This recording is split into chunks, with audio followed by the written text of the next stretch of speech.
Zoe Greystone has two brains. One is a human, the other is a perfect digital copy of the first. After Zoe's death, her digital brain will be implanted in a humanoid robot to allow her to live again.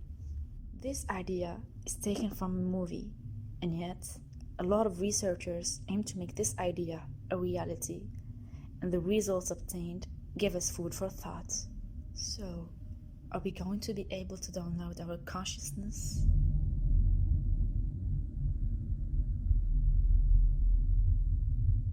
Downloading the mind or emulating the brain is a hypothetical technique that could allow a person to survive by transferring hormones in life, and then her mind will be transformed from the brain to a computer.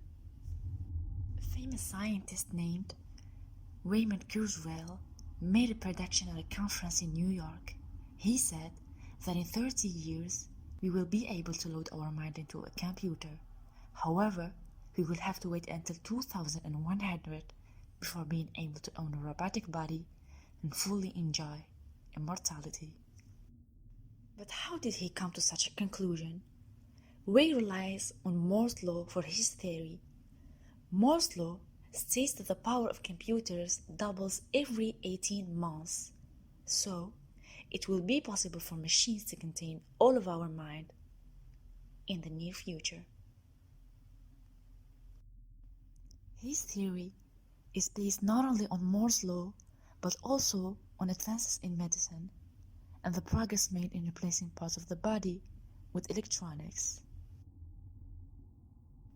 From a philosophical point of view, the English philosopher John Locke has an interesting opinion about the identity of a person over time.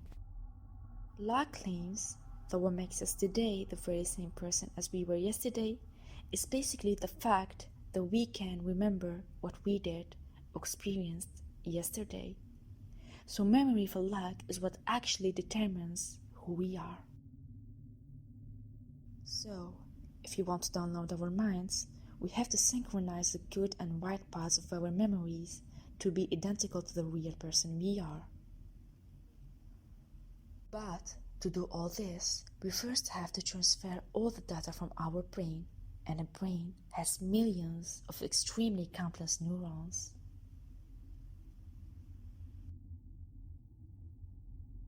All these neurons can impact brain functioning and can be taken in computer simulation.